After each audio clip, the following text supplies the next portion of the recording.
वो और अभिनव बचपन से बहुत अच्छे दोस्त थे। नंदिता को अभिनव के साथ रहना, उसके साथ खेलना बहुत अच्छा लगता था। वो बचपन से काफी स्ट्रिक्ट थी। कोई भी उससे ना तो मजाक कर सकता था और ना ही कुछ उल्टा सीधा कह सकता था। सिर्फ अभिनव के पास ही वो अधिकार था कि वो अलैना से मजाक कर सके। जब अलैना ने अभिनव को फिर से देखा तो उसके चेहरे की मुस्कान और बड़ी हो गई थी।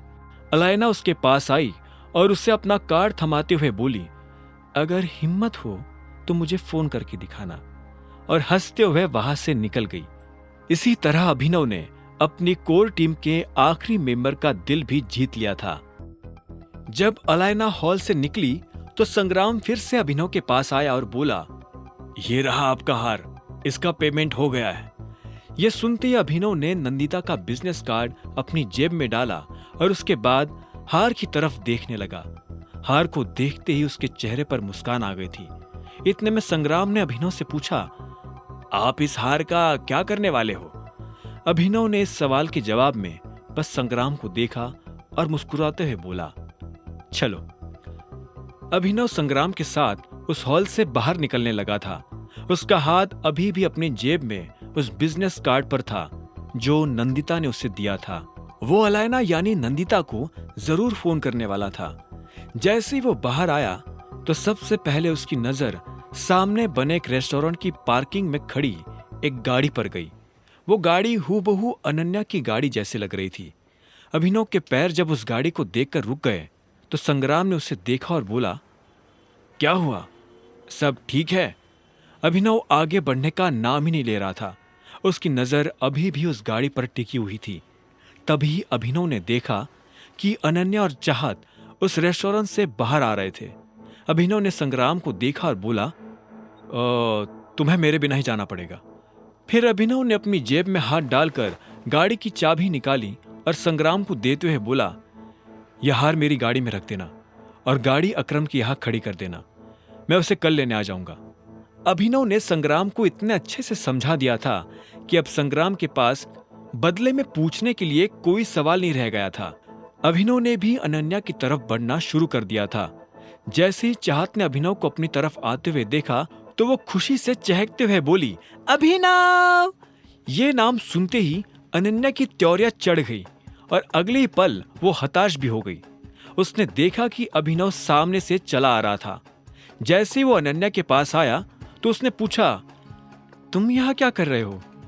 अभिनव ने जवाब देने से पहले ही एक सेकंड के लिए अनन्या को देखा।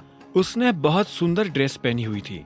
अब अभिनव ने अनन्या के सवाल पर आते हुए कहा, मैं यहाँ कुछ खाने आया था और जब मुझे तुम दिखी तो मैंने सोचा चलो अब मैं फ्री में घर भी पहुंच जाऊंगा। मेरी कार में बैठने के बारे में सोचना भी मत, अनन्या ने कहा और वो अपनी गाड़ी की तरफ बढ़ने लगी। चाहत और अभिनव भी उसके पीछे जा रहे थे। अनन्या ने जैसे अपनी गाड़ी का दरवाजा खोला तो इतने में चाहत ने उसे रोकते हुए कहा, क्या कर रही हो यार, वो तेरा पति है। नहीं, वो मेरा पति नहीं है, अनन्या ने चिढ़ते हुए कहा। फिर वो गाड़ी में बैठी और दरवाजा बंद कर लिया। आखिर में उसने चाहत को देखा और बोली, तू मेरी गाड़ी में बैठ रही है या नहीं? नहीं, मैं तेरी गाड़ी में नहीं बैठने वाली हूं। अगर तुम इसे अपने साथ नहीं लेकर जाओगी तो मैं इसे अपने साथ लेकर जाऊंगी, समझी? चाहत के मुंह से यह जवाब सुनते ही अनन्या ने झटके से पलटकर उसे देखा और बोली, नहीं, तुझे क्यों इसकी इतनी चिंता हो रही है? ये कोई बच्चा नहीं है, कैब लेकर घर आ जाएगा। लेकिन वो कैब नहीं लेना चाहता है। मैं फिर कह रही हूं, अगर तू इसे लेकर नहीं गई तो मैं इसे लेकर चली जाऊंगी अपने घर, चाहत ने कहा और वही जमकर खड़ी हो गई। तुम अंदर आ सकते हो। यह सुनते ही अभिनव के चेहरे पर मुस्कान आ गई। वो तुरंत गाड़ी में बैठ गया और बोला, thank you so much Ananya, तुमने तो मेरी जान ही बचा ली। मेरे पास लास्ट 500 रुपए बचे थे और मैं उन्हें खर्च नहीं करना चाहता था। अभिनव की ये बात सुनकर अनन्या को और गुस्सा आ गया। अभिनव को अनन्या की दोस्त के सामने ये कहते हुए भी शर्म नहीं आ रही थी कि उसकी जेब में आखिरी 500 रुपए रह गए थे। चाहत ये सुनकर हंसी और बोली, देखा, मैंने कहा था ना कि बंदा डाउन टू अर्थ और ऑनेस्ट है, जो सच है वो सीधा कह देता है। हाँ, लेकिन मुझे इसकी ऐसी टुच्ची बातें सुनने में कोई इंटरेस्ट नहीं है, अनन्या ने कहा। ये सुनकर चाहत और जोर से हंसने लगी। तभी उसकी नजर फिर से अभिनव के सूट पर पड़ी और उसने कहा, ये तो एक ही ब्रांड का है ना? इतना सुनते ही अनन्या ने भी गौर से अभिनव के सूट को देखा और बोली, एके? तुमने एके का सूट पहना हुआ है? मुझे तो लग रहा था कि ये मेरा दिया हुआ सूट है। तुम इतना महंगा सूट कहां से ले आए? वो अकरम सर ने मुझे कुछ एडवांस पेमेंट दिया था ना, तो मैंने सोचा कि उससे मैं अपने लिए एक सूट तो खरीद ही लूं। ऐसी कौन सी कंपनी है जो एडवांस पेमेंट देती है? अनन्या ने पूछा।